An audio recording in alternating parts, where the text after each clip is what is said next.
আপনার ভারতের একজন প্রখ্যাত পীর এবং উনি একজন ইঞ্জিনিয়ার এবং অনেক বড় আল্লাহর ওলি জুলফিকার আলী নকশবন্দি, উনি ওনার কিতাবে লিখেছেন যে ওনার এক ঘনিষ্ঠ বন্ধু অস্ট্রেলিয়ায় গেছে। কোথায় গেছে বলুন? অস্ট্রেলিয়ায়। যাওয়ার পরে যখন নামাজের সময় হয়েছে উনি অজুর পানি দিয়ে অজু করতে বসেছেন, অজু করলেন সুন্দরভাবে। যখন উনি অজু শেষ করলেন, একজন লোক দূর থেকে ওনার পুরা কার্যক্রম পর্যবেক্ষণ করলো। একজন পণ্ডিত ব্যক্তি, একজন বৈজ্ঞানিক খ্রিস্টান এসে বলল, সে কোনো ধর্মে কর্মে বিশ্বাস করে না। বলল যে তুমি কে? বলল যে আমি একজন ইন্ডিয়া। তো বলল যে তুমি এই যে কি করলা এত সময়, এই যে কি যেন করলা, হাত পা ধুলা, এটা কি, বিষয়টা কি? এটা বললো যে আমি একজন মুসলমান, আমাদের উপর দৈনিক 5 ওয়াক্ত নামাজ ফরজ করা হয়েছে, তাই আমাদের ধর্মের বিধান হচ্ছে এই নামাজের পূর্বে দৈনিক অজু করতে হবে, তাই আমি আমার ধর্মের নির্দেশ পালন করে অজু করলাম। তো উনি বলল যে তোমাদের দেশে মেন্টাল হসপিটাল কয়টা? পাগলের হসপিটাল কয়টা? পাগলাগারদ কয়টা আছে? আমাদের বাংলাদেশে কয়টা? কয়টা? একটা। কোথায় সেটা? পাবনা। তো বলল যে 2-3টা থাকতে পারে, ওনার সঠিক জানা ছিল না সংখ্যা।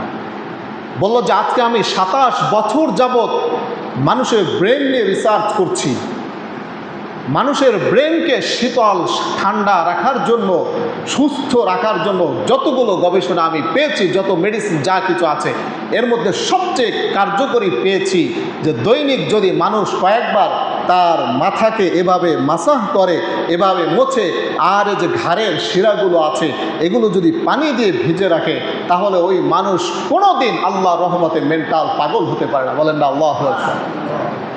ওই ডাক্তার অবাক হয়ে গেল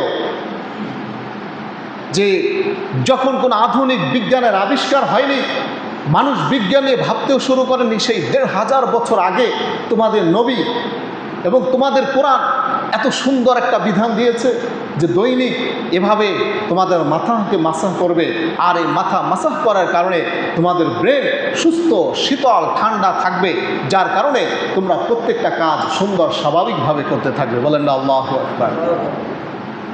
সম্মানিত হাজির, সংক্ষিপ্ত করে ফেললাম, একেবারেই সংক্ষিপ্ত। এরপরে আসুন সর্বশেষ অঙ্গ, আমরা অজুর মধ্যে কি ধুই? পা ধৌত করি। তার কথাটি কিনা বলুন? কি ধৌত করি আমরা? পা ধৌত করি। তো আপনি যদি একটু কল্পনা করেন তাহলে চিন্তা করবেন যে আমরা যে কোনো ঝুঁকিপূর্ণ কাজ করি না কেন, ময়লা আবর্জনা, ক্ষেত খামার, মিল, কলকারখানা, যে কোনো জায়গায় যে কোনো কাজ করি না কেন, আমাদের সর্বপ্রথম হেঁটে বা গাড়িতে পা দিয়ে যেতে হয়। কি দিয়ে? বলে না, কি দিয়ে যেতে হয়? পা দিয়ে যেতে হয়। আমি খেতে নেমেছি, কি দিয়ে নেমেছি? পা দিয়ে। কথা ঠিক কিনা? মিলে ঢুকেছি, কি দিয়ে ঢুকেছি? পা দিয়ে ঢুকেছি।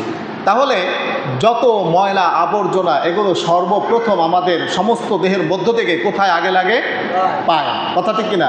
এমনকি রাস্তার যে ধুলো বালি, ঠিক আছে, এগুলো আমাদেরকে তো হাতে, শরীরে অন্য জায়গায় লাগে না, লাগলে কোথায় লাগে বলুন? পায়ে লাগে। কথা ঠিক কিনা? আর এই পায়ে আবার আমাদের মস্তিষ্ক থেকে পায়ের এই যে রগ দেখেছেন, গোড়ার রগ, এই রগ যদি কারো কাটে তার কিন্তু আর বাঁচার উপায় থাকে না, যদি তাড়াতাড়ি ব্যবস্থা না নেওয়া হয়। কথা ঠিক কিনা? এই যে পায়ের গোড়ালির পিছনে যে রগ রয়েছে, এই রগ যদি উষ্ণ হয়, গরম হয়, দীর্ঘক্ষণ যদি ভেজানো না হয়, বিশেষ করে যাদের পা গরম হওয়ার রোগ আছে, আমাদের দেশে দেখবেন এক শ্রেণীর মানুষ আছে তাদের পা কি হয়? গরম হয়ে যায়। গরমের দিন আসলে তারা থাকতেই পারে না, পানির ভিতর ভিজিয়ে রাখে। কথা ঠিক কিনা বলুন?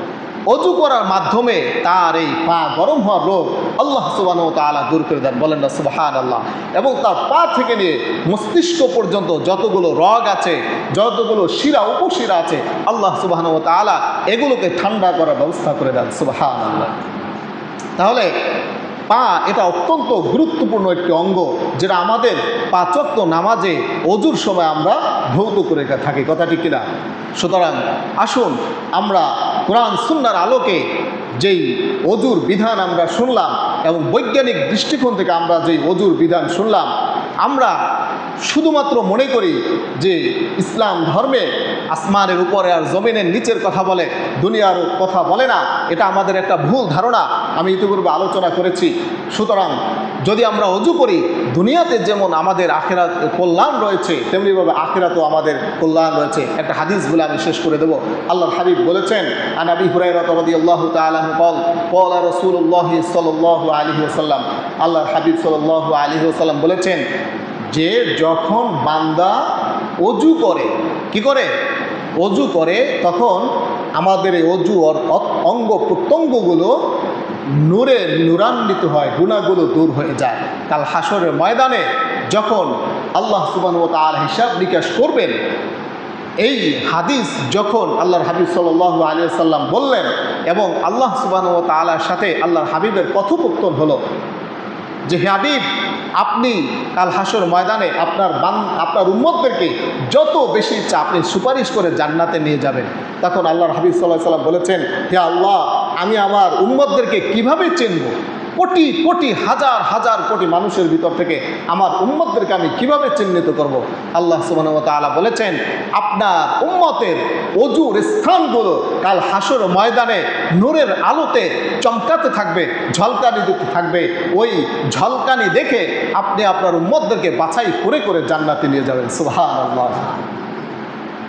এই জন্য হাদিসে এসেছে যে তোমরা যত বেশি পারো তোমাদের এই আলোর ঝলকানি, এই নূরের ঝলকানি অজুর মাধ্যমে তোমরা বৃদ্ধি করো। সুবহানাল্লাহ।